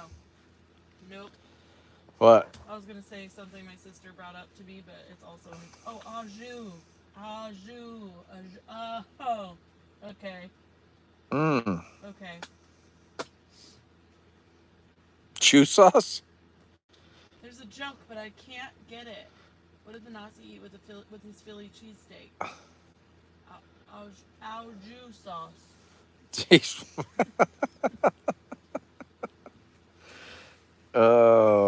I wish I could remember some good dad jokes right now. Emmy, send it. Fire away. Henny's full of them. What chapter in the Bible covers betrayal? Probably the part where Yeshua was turned over. No, I'm just kidding. I don't know. We don't. You'd have to. You can. You know what? You can just go online. I'd Google it if I were you. You can just look up and say, "What does the Bible say about betrayal?" And it'll like show up. Yeah, you're right, Hemi. I'm the same. My stuff's so bad. Yeah. Very, very, very small circles can hear that the way that I talk. What does that mean? Maybe like TJ and Dudley and like 4 other people besides my wife. What do you call? What do you call? Gosh. What do you call a cow with only What 2 legs? What do you call a cow with only 2 legs? Yes. Yes. Yes. I've heard it before and I didn't know it until I heard the answer. Hey man, God Love bless that. you. I have to preach Wednesday about what I battle with, and I battle with my past. What are some Bible verses that relate to that? Ooh, who said that? His name is Kenny. Kenny? I would say. Read it again, babe. One more time. I have to preach on Wednesday about what I battle with, and I battle with my past. What are some Bible verses that relate to that? I would say probably look at forgiveness, like verses that have to do with like Him forgiving us and our like being made new. Okay, so the Lord's Prayer is one of them. So forgiving others as we want to be forgiven, which means you got to forgive yourself if you want to be forgiven too. Another one is going to be 2 Corinthians 5:17, that all things become new. And you have to probably remind yourself, like the rest of us, that we are not that old man. And that old man, even if our behavior crops up, we all have to die to the flesh daily, right? To pick up our stake and follow after him. And it's gonna be a battle some days. And some days it won't be, but it's gonna be a battle some days. Putting that old man down, the way of thinking, the way that you were, the emotional reactions to stuff, anger, resentment, all the stuff that used to hold you down, and the enemy uses as a tool to keep you out of the spirit and in your flesh. So Palmetto says we spit in Yeshua's face when we dwell on the person we used to be. If Yah has forgiven you, you have to forgive you. And I think honestly that is one of the biggest struggles that most people have but we have to just literally accept the fact that everybody. There's a good one on the bottom. What? There's a good one on the bottom. How do you fight lust? Yeah. So that guy says, how do you fight lust? The funny thing about that is, that's a tough one for a lot of people. And where it starts, this is where it starts. So you got to catch it in the beginning. Because once you're too far in it, fat chance, homie. Flesh is, it's powerful, man. And it's a hard one. It's a hard one to handle. So when you have to start recognizing causes, conditions, the signs, right? You have to look for the little indicators that are no-go for you. And so where it starts is you have to take every thought captive. That's scripture, right? You're in control of what you think about. Nobody's putting thoughts in your heads. If a thought comes into your head for a second, acceptable. If you dwell on it and then play the tape out in your head about how you want to do this, or this looks good, or I want to do that, and then you immediately go into the behavior, it's because you're playing the tape out. Fighting lust starts with taking every thought captive. And when it happens to me, my go-to is I see it, it starts to play, and I'm like, nope, I ain't doing that. Period. I'm not doing it. And then I keep myself busy, and then I pray. But you also have a You wife, know? and you can sometimes come home and be like, "Hey, I'm kind of struggling in this area." You know what I mean? Yeah, well, and that's the thing too, is there's accountability. Is you got to be accountable with your brothers too. Brothers that can be trustworthy with that, because that's a sensitive subject, and not everybody is healthy, and not everybody views things the same way. So if you struggle with lust, be careful who you share that with. You should be careful who you share that with, because some people who have not struggled with that don't understand the battle and will use it as a weapon against you. And I have seen that happen lots of times. Bradley, do you sleep? Side note, you can let me know in the chat. Do you sleep well? Justin says fight lust with 25 push-ups every time it creeps in. You know what? I got a brother that worked for. Yeah, every time you think about it, hits you some push-ups. Yeah, that's a good one. And I do think a lot of that, it goes back to seek first the kingdom of God and his righteousness, right? The more connected we are in the spirit, the less that stuff tempts us, the less we notice it, and the less it impactful it Get is. addicted to being in the spirit. You won't even care what your flesh is doing. Just saying. Just saying. Our walls are at Home Depot. Where's your walls? They're right there. They're made out of paper and wood. Bradley says, I'm seeing things that aren't there, and it ain't the holy angel help. And I asked him if he didn't respond yet. I don't know if he's still on, but I was trying to see, because I know sleep deprivation can cause quite a bit of that.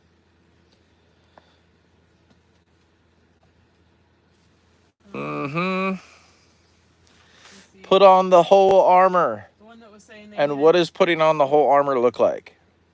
Like, what are the principles behind what those things represent? Let's read it. Yeah, let's read it, babe. Bust it. Where is it? Oh. Yeah, bust it out. You want to just read it on your translation that you can understand. Okay. Let's see. Go ahead. Yeah, because you trying to do it like the other way is so choppy for me. It's so weird for you to not have your Bible in your lap. What are you doing? What's going on out here? Yeah, what this temple of R13 is bullshit. Finally, be strong in the Lord and in the strength of his might. Wait. Start over. Here we go. They can hear me. Oh, loud presence, send it. Here she goes. Put on the whole armor of God, that you may be able to stand against the schemes of the devil. For we do not wrestle against flesh and blood, but against the rulers, against the authorities, against the cosmic powers of this present darkness, and against the spiritual forces of evil in the heavenly places. So, spiritual battle. Therefore, take up the whole armor of God, that you may be able to withstand in the evil day, and having done all, to stand firm. Stand therefore, having fastened on the belt of truth, and having put on the breastplate of righteousness. Hold on. What's truth? His belt word is the truth, yeah. His word. That's the belt of truth. Your word is truth, right? Jesus says. The breastplate of righteousness. What is righteousness? Learning how to blamelessly walking in the commands. Yep. Okay, go ahead. And as shoes for your feet, having put on the readiness given by the gospel of peace. Love and peace, right? Forgiveness, atonement, humbleness, meekness. Like what is love? Read it in Corinthians. That's on your feet. Go. In the gospel, hold on.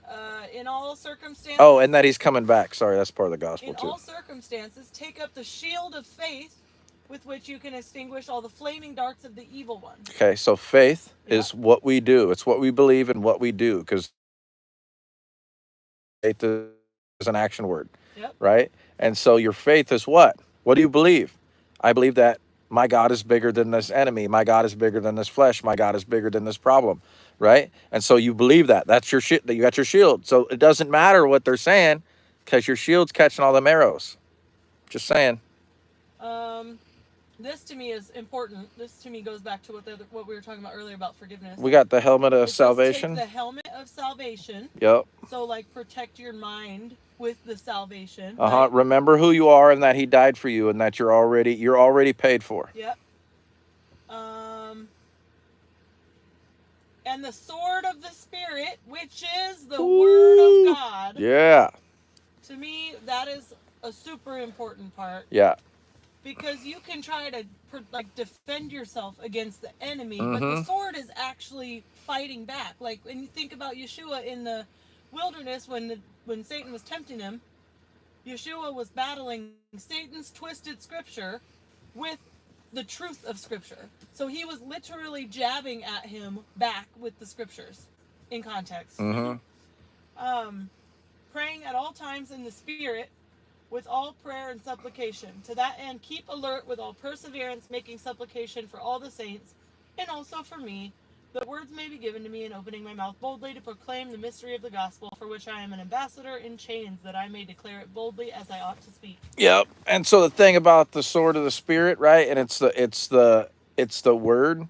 It's double edged. So when you eat Passover, you eat it with your belt fastened, or your loins girded, like your belt fastened, and your staff in hand, like ready, right?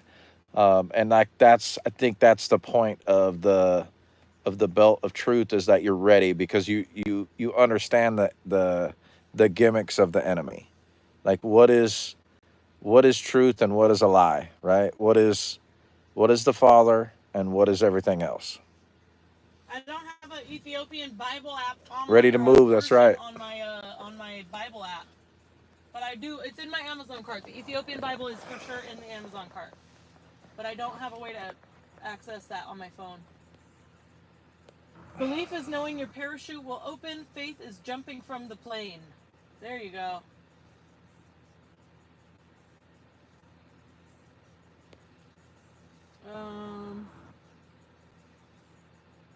Kenny says thank you for that. He's the one that was talking about preaching. Yep. Says he's 13. This is his first time preaching. Oh, saucy.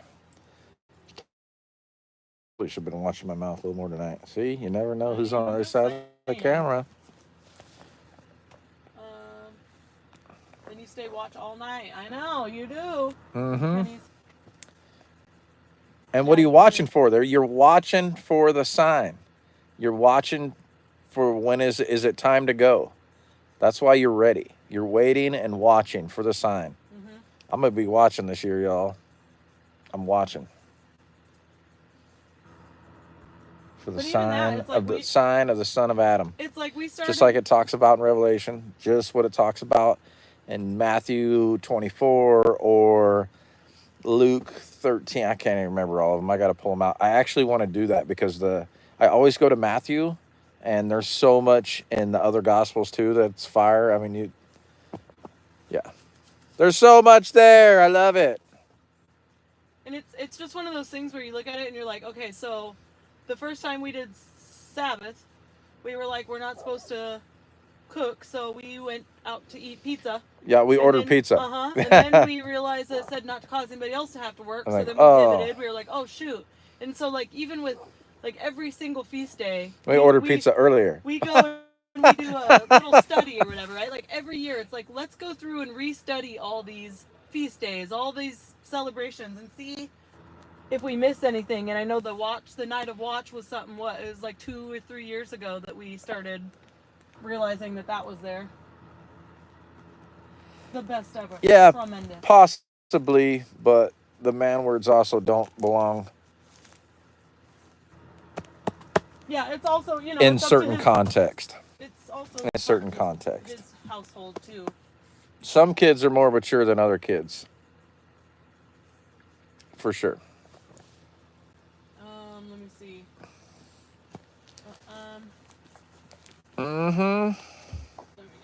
Yeah, Kenny, I think he was just saying he wanted me to make sure I read the message that you had put up above there. He was letting me know to read it. Yeah. Whew. What is mature? Right. Like, are any of us actually mature? No. Are we trying to learn and grow? Yes. What are you doing? You just showing the ceiling? I was putting a pouch in. No, we don't have any drywall yet. Who said that? Oh, Moshe. Yeah, not yet, buddy. I got to fix some stuff and maybe do some stuff, and then some stuff's going to happen, and then we'll have some stuff in here. One step at a time, man.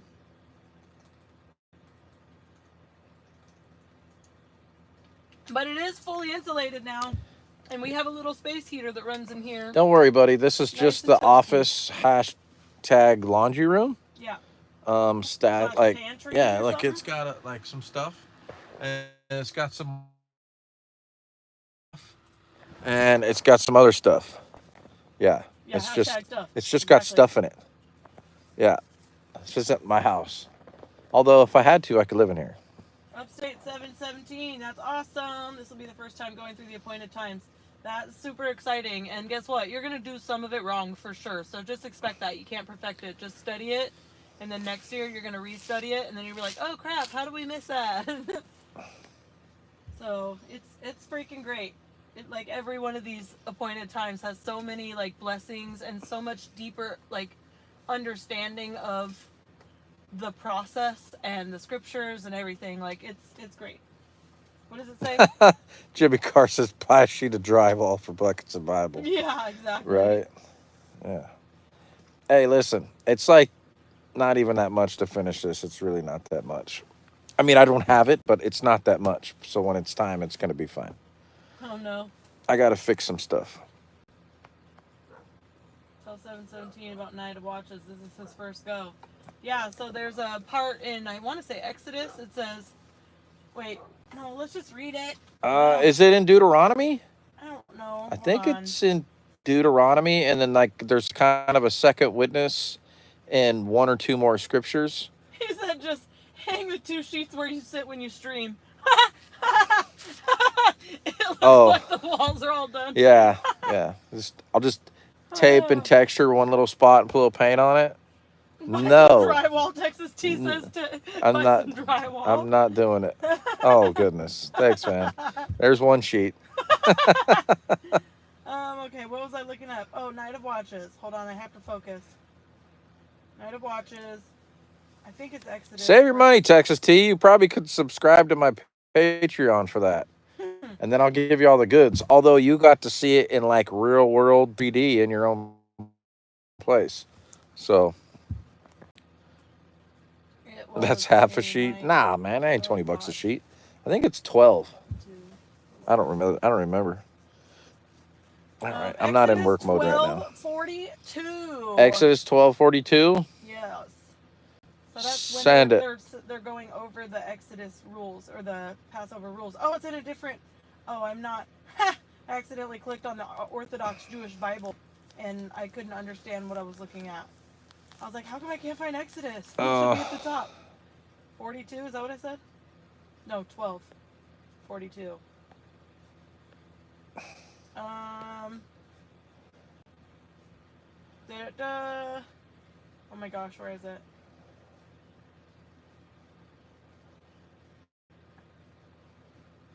Okay, it says, it was a night of watching by the Lord to bring them out of the land of Egypt. So this same night is a night of watching kept to the Lord. Wait, nobody was ready for that. Why? I wasn't even ready. You're reading. Oh, I was reading. Here, read it to the people. What? No. Gosh, you just gotta. We're not even, I'm just chilling, man. Okay, read to the people. It was a night of watching by the Lord out of the land of Egypt. So this same night, aka Passover, is a night of watching kept to the Lord by all the people of Israel throughout all their generations. But then it also says, in the morning, return to your tents. Yeah, another verse. and also it says to not let any of the food stay till morning. Yeah, you burn it. So you're going to be out there all night, and you can eat that food all night, but it can't, when the sun's coming up, you better get rid of all that and burn it all. And then when Yeshua was in the garden. In the Yosemite, they were doing night of watch. And when he went off to pray, he came back to his disciples and was like, could you not watch for 1 hour? And they're all fat and full from the Passover meal. And he's like, could you not watch for 1 hour? And they were all sleeping. He's like, that's not what you're supposed to do. So it is a night of watch. We're supposed to be watching for a bunch of stuff. Right now, we're going to be watching for a sign of a season change or Messiah come back. And I think the sign of his coming is going to be like when he was born. When he was coming into the world, and when he was born, there was a sign. And it's unmistakable. And the 3 wise men were like, hey, check that out. Messiah's here. The king's here. Let's bring him some gifts. Ben Nevermind says, my first Feast of Booths, I camped out in my backyard. It was awesome. Yeah, we Camped made out a in a makeshift. freaking trailer. Yep. He used Oh, an I'm on open 10%. trailer. I better get this You cord. should tell him about the little camper you made. Oh, I've done it, I think. Also, look what my mom just found in one of my grandma's boxes at the house. It says, from Matthew, I really wish Grandma didn't die, and a crying, sad face. He handwrote it and put it in a box over there. She just found it. Oh, This isn't charging. You gotta push it in all the way. The blue light's on. There it goes. It's charging now. Night of watches to me sounds like you get one watch during the course of the night, not that one man watches all night. Yeah, you can pick a shift for sure. And you talked about the garden though, when he's like, "Man, why couldn't you stay and watch?" I did. Okay. You'd watch for 1 hour? Yeah. I did talk about that. Preachers or teachers of his words are judged more harshly, right? What do you think happens to Baptist preachers when they pass? Obviously they believe in God, but does the Bible cover this at all? It comes down to their heart set. If they have blatantly refused, if they have quenched the spirit to fit in with the church, they're held responsible. If I was a Christian and I loved him and I wanted to do everything right and I thought I was doing right by doing what everybody said I was supposed to do, but I ultimately felt it and it distanced me from him, and ultimately he led me to this. So Matthew, I think it's 18 or 19, 5, 18 or 19. It says that they're in the kingdom of heaven. They're just the least of, and that's if if you don't do them and you teach others to not do them, it doesn't mean that you don't get there. It just means maybe your position's not what you thought it would be. But also, I don't know. Yeah, none of us really know. None of us really know exactly what that's going to look like. I believe if we're not, I believe that people are only held accountable for what they understand.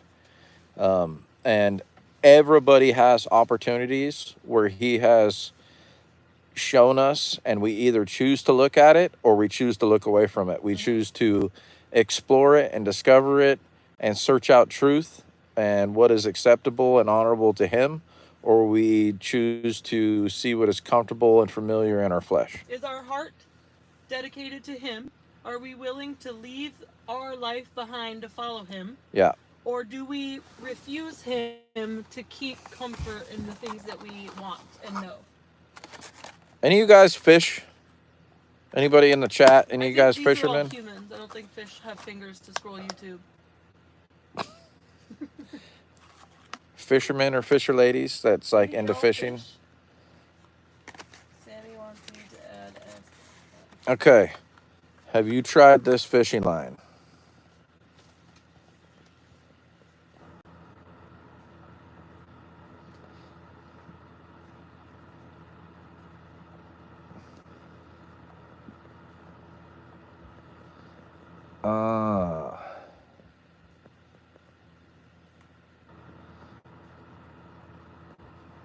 Okay, so I ordered this blindly. I'm not super techie, so I didn't read the description. I was just getting braided line, and I forgot to look at the color. And this is, what is this one? This is called Blue Camo. Let me tell you something about blue camo. That shit only works in the hood. I don't know if what is this? It's green and blue. At least there's no pink in it. It looks like Easter egg colors. I'm not really a fan. But whatever, I guess we're gonna run it because we bought it. We'll see how it does. 50-pound braid. Probably more than for what I'm gonna need for most fish out here. But that's what you should do. Get a big old boat, and then like a couple times a year, have a freaking big old fishing weekend. A big old boat? You know how big my boat's gonna have to be? We're gonna have to hit that Powerball. Hey, you remember what they said the other day when we were doing the mid-rosh and like We got this Oh, chunk of money, and Jody's getting a 42-foot boat. A 42-foot boat still ain't big enough. oh, shoot. Yeah, it's just not big enough, man. I want to fish with all the people. I'm just saying, maybe do every weekend. It's a good though. start, though. Maybe 42 every footer, weekend. but sucker is going to stay wherever Better get building your wherever ark. it gets berthed at, because it is not going to be trailer worthy. We're going to be pulling that thing with a semi. J Ham says, better get building your ark. Oh, hey, so since we're on here, I know it's getting late, but I want you guys to think about something for a minute. And I don't remember where I heard it, but I heard it a couple times. I think this is important. With your life or your homestead or the way you live or your heart condition, are you building an ark, or are you building a fortress? Something to think about.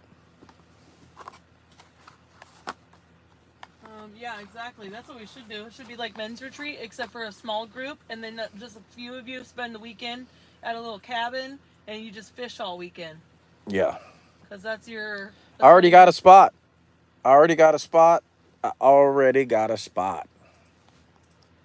Then that'll be how you retire. You just make that into your charter business. You just fit like 5 dudes on a boat and just take them out. And then it'll pay for you to be able to take other people out. Can I take girls out? Why? I'll take them. Oh, you know how to fish? No. I'm just smack them. I'm just I'll be there to give a little smack or smack you, whatever. That's fine. Yeah, no, I'm not taking girls out. Like, if it's an all-girl trip, it's a hard no for me. Yeah, that sounds retarded. Yeah, I'm That's not doing not a that. good idea. No, I'm not getting trapped without a witness anywhere. Let's go to the strip If I've got a club. if I've got a deckhand, I'm good. Like a married one, I'll be good. No?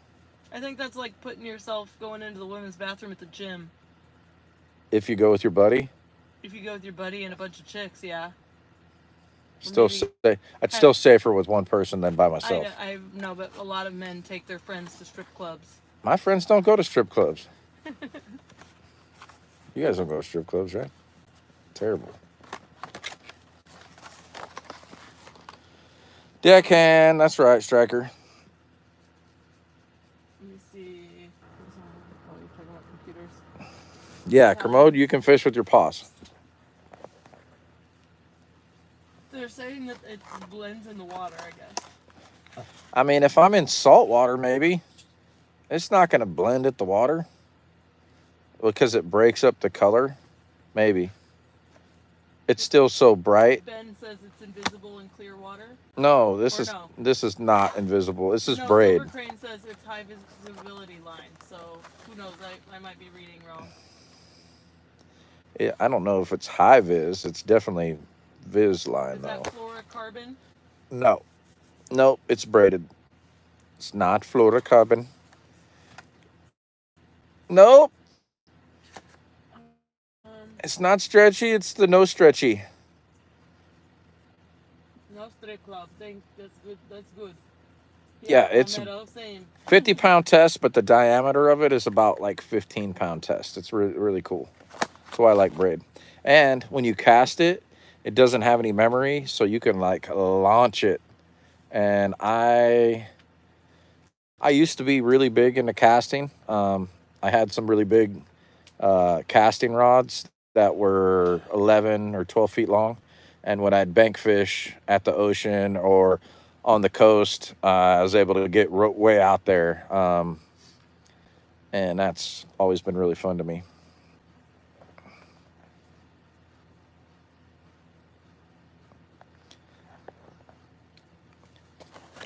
Anyhow. Put the water. We should probably fill up some water. We should get a bucket. We should probably fill up some water. Okay, let's do that. All right, guys, we're getting off of here. Shalom, Melanch. Shalom, Melanch.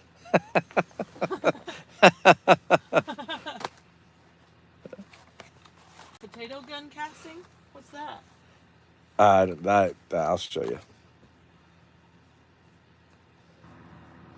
Good night. Catch you guys next time.